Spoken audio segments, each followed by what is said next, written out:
আসসালামু আলাইকুম guys, it's Mirbo Mohammad Amin and welcome back to another video. কেমন আছেন সবাই? আশা করি ভালো আছেন। সো গাইস, অনেকদিন পর আরেকটা ভিডিও নিয়ে চলে আসলাম। আর আজকের ভিডিওতে আপনারা থাম্বনেল এবং টাইটেল দেখে বুঝে গেছেন আজকে কি নিয়ে কথা বলতেছি। আজকে কথা হবে অ্যাবাউট সেন্ট্রাল এশিয়া।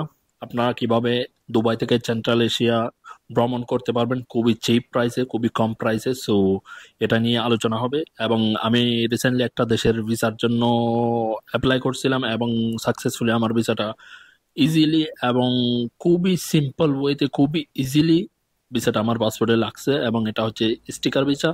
আর ওই ভিসাটা হচ্ছে তাজিকিস্তানের ভিসা। এটা এই তাজিকিস্তান, উজবেকিস্তান, কিরগিজস্তান, তুর্কমেনিস্তান, এইসব দেশগুলো কিন্তু সেন্ট্রাল এশিয়ার মধ্যে আসে। এবং এই দেশগুলো কিন্তু দেখতে শুনতে একদম ইউরোপের মতোই। সো এগুলো হচ্ছে সেন্ট্রাল এশিয়ার মধ্যে আছে দেশগুলা। সো এর মধ্যে আমি তাজিকিস্তানের ভিসা করছি। এবং তাজিকিস্তানের ভিসার প্রসেসটা কি ওটা আপনাদেরকে জানাবো অবশ্যই। সো ভিডিওটা সম্পূর্ণ দেখবেন। আর আপনি যদি আমার চ্যানেলে নতুন হয়ে থাকেন তাহলে সাবস্ক্রাইব করে দেন এবং বেল বেল আইকনটা দাবাই দেন। আর লাইক কমেন্ট তো করবেন অবশ্যই। কোনো কিছু জানার ইচ্ছা থাকলে অবশ্যই কমেন্ট করে জানাবেন। আর যদি আপনি আমাকে ফেসবুকে দেখে থাকেন তাহলে অবশ্যই অবশ্যই কমেন্ট করবেন এবং লাইক করবেন ভিডিওতে, কারণ আপনারা লাইক কমেন্ট করেন না। সো প্লিজ লাইক কমেন্ট করেন। ফেসবুকে অনেকেই দেখেন কিন্তু লাইক কমেন্ট তেমন করেন না। সো আশা করি নেক্সট টাইম থেকে আপনারা লাইক কমেন্ট করবেন। So let's start the video. So guys, আমি রিসেন্টলি যে ভিসাটা করছি এটা হচ্ছে তাজিকিস্তানের ভিসা। ওই ভিসা করার ওয়েটা এমন সিম্পল একদম ভেরি ইজি। 5 থেকে 7 দিনের ভিতরে আপনি কমপ্লিট ভিসার প্রসেসটা করে মানে আপনার পাসপোর্ট হাতে পেয়ে যাবেন। সো ওই ওই ভিসাটা কিন্তু স্টিকার ভিসা, ওইটা আপনার পাসপোর্টে লাগাই দিবে এরা। সো আমার প্রসেসটা কি এরকম ছিল, আমি প্রথমে অনলাইনে অ্যাপ্লিকেশন করছিলাম। অনলাইনে এদের visa.gov.তাজিকিস্তান তাজিকিস্তান ভিসা লিখলে গুগলে অবশ্যই এদের ওয়েবসাইটটা ফার্স্টে চলে আসবে। সো ওই ওয়েবসাইটে যেতে হবে। ওয়েবসাইটে গিয়ে প্রথমে আপনাদেরকে প্রি প্রি অ্যাপ্রুভালের জন্য অ্যাপ্লাই করতে হবে। ওখানে ওই ওয়েবসাইটে যাওয়ার সাথে সাথে নিচে আপনার স্টার্ট অ্যাপ্লিকেশন লেখা থাকে। সো ওখানে ক্লিক করে আপনারা প্রি অ্যাপ্রুভালের জন্য অ্যাপ্লাই করতে পারবেন। ওইটা অ্যাপ্লাই করার পরে আপনার কাছে একটা ইমেল আসবে। ইমেলের মধ্যে লেখা থাকবে আপনার অ্যাপ্লিকেশনটা সাবমিট হয়েছে, আন্ডার প্রসেস আছে। সো আপনাকে এদের রেজাল্ট দেওয়ার জন্য ওয়েট করতে বলবে। সো আমি 3 দিন পর আমার রেজাল্টটা পাই। এবং আমার রেজাল্টটা ছিল এরকম যে আপনার প্রি অ্যাপ্রুভালটা অ্যাপ্রুভাল হয়েছে। সো আপনি এখন দুবাইতে এম্বাসিতে যেতে পারেন। সো এরপর আমি এটা পাওয়ার পরে ওইটা প্রিন্ট নিয়ে আমি ডাইরেক্ট চলে গেছি পাসপোর্ট নিয়ে, এবং ওইটার প্রিন্ট নিয়ে আমি ডাইরেক্ট চলে গেছি কিন্তু এম্বাসিতে। তাজিকিস্তান এম্বাসি এটা হচ্ছে দুবাইতে আছে।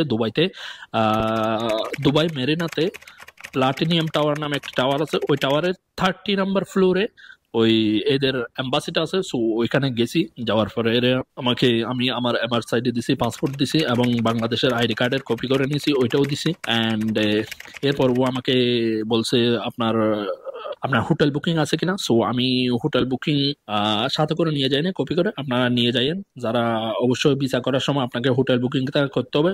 বুকিং গুলো কিন্তু আপনারা booking.com থেকে করতে পারেন, যেগুলো আপনার ডাইরেক্ট ওখানে গিয়ে পে করবেন। এবং এর এর আগে যতক্ষণ পর্যন্ত ওখানে না যান ততক্ষণ পর্যন্ত আপনি ক্যান্সেল করে দিতে পারবেন। ওইভাবে সিস্টেম করে আপনি booking.com থেকে একটা বুকিং কনফার্মেশন করে নেবেন। আপনি শুধু কনফার্মেশন করবেন, এরা আপনার কাছে টাকাও কাটবে না, কিছু কাটবে না। এবং এটা আপনি ভিসা পাওয়ার পরে ক্যান্সেল করতে পারবেন। ক্যান্সেল করে আপনি আপনার প্ল্যান মতো করে আবার নতুন করে বুকিং করতে পারেন যদি আপনি যান। ও আমাকে বুকিং হোটেল বুকিং চাইলো। সো আমি ওইটা আবার অনলাইনে করে অনলাইন থেকে ওদেরকে হোয়াটসঅ্যাপে পাঠাইছি, হোয়াটসঅ্যাপ থেকে এরা নিয়ে নিছে। সো এটা হচ্ছে ডকুমেন্ট। এবং এরপর আমি কতক্ষণ বসেছিলাম, বসে থাকার পরে এ আমাকে ডাকলো ভিতরে। ভিতরে যাওয়ার পরে আমার ফিঙ্গার নিল 4 আঙ্গুল, প্রথমে দুনো হাতের 4 আঙ্গুল, তারপরে দুনো থাম। সো থাম নেওয়ার পরে একটা ফটো ফটো নিল। ফটো নেওয়ার পরে এরপর আমাকে বলল আপনি যেতে পারেন। সো আমি বাইরে আসলাম। বাইরে আসার পরে ও আমাকে বলল ভিসার ফিস পে করেন। সো ভিসার ফিসটা হচ্ছে 7 দিনের জন্য হলে 340 টাকা, 40 দেরহাম, 340 দেরহাম। এবং যদি আপনি 14 দিনের জন্য চান তাহলে 380 দেরহাম। এরপর আরো বেশি চাইলে বেশি। আমি এতটুকু জিজ্ঞেস করি না। আমাকে বলা হয়েছিল কি 14 দিনের জন্য করবেন নাকি 7 দিনের জন্য। সো আমি বলছিলাম 14 দিনের জন্য করলে কত টাকা আসবে, 7 দিনের জন্য করলে কত টাকা। সো উনি বললো 7 দিনের জন্য হলে আপনি 340 টাকা, 340 দেরাম। অ্যান্ড যদি 14 দিনের জন্য করেন তাহলে 380 দেরাম। সো আমি ভাবছিলাম 40 দেরাম শুধু শুধু দিয়ে তো লাভ নাই, আমি গেলেও হয়তো 4-5 দিনের জন্য যাব। সো আমি বললাম 7 দিনেরটা করেন। সো 7 দিনেরটা করে দিল।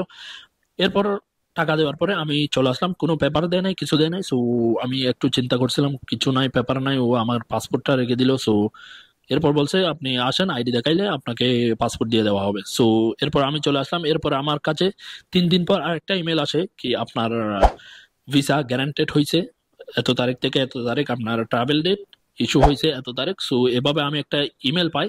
ওই ইমেল পাওয়ার পরে এর পরের দিন কিন্তু আমি আবার এম্বাসিতে যাই। এরা আমাকে যে ডেট দিছিল ওই ডেটে গেছিলাম, কিন্তু আমি ইমেল এর আগের ডেটে পাইছি। সো ওই দিন আমি যাই নাই, উনি যে ডেটটা দিয়েছিল ওই ডেটে গেছিলাম। সো ওই ডেটে যাওয়ার পরে আমি আইডি দেখাইছিলাম, আইডি দেখার পরে ও আমার আইডিটার নামটা চেক করার পরে পাসপোর্টটা নিয়ে আসে। নিয়ে আসার পরে কি কপি করলো, আমার ভিসা কপি করলো না পাসপোর্ট কপি করলো জানি না।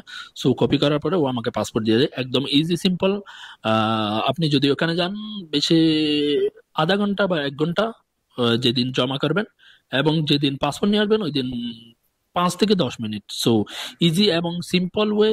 কোনো ব্যাংক স্টেটমেন্ট বা কোনো কিছুই দরকার নাই, শুধু আপনার হোটেল বুকিং থাকলে, পাসপোর্ট থাকলে, আর আমার সাইডে ভ্যালিড থাকতে হবে অবশ্যই 3 মাস। সো 3 মাস ভ্যালিড থাকতে হবে। সো ভেরি ইজি এবং সিম্পল ওয়েতে আপনারা ভিসাটা করতে পারবেন। আশা করি এই ভিডিওর মাধ্যমে আপনাদেরকে অনেক ইনফরমেশন দিতে পারছি, এবং নেক্সটে আমি ট্রাভেল করার জন্য কি কি প্ল্যান করব অবশ্যই আপনাদেরকে জানাবো, এবং আমি ট্রাভেল করলে অবশ্যই আপনাদের সাথে ভিডিও শেয়ার করব। আমার প্ল্যান হচ্ছে হয়তো সেপ্টেম্বর মাসে আমি হয়তো ট্রাভেল করতে পারি। সো তখনই আপনাদেরকে ভিডিও বানিয়ে ওখানে যাওয়ার ভিডিও, কিভাবে যাবেন, কি কি খরচা, কত টাকা খরচা হবে, সবকিছু জানানোর চেষ্টা করব। সো ততক্ষণ পর্যন্ত ভালো থাকবেন, সুস্থ থাকবেন। আসসালামু আলাইকুম। সো গাইস, এটা হচ্ছে আমার তাজিকিস্তান ভিসা।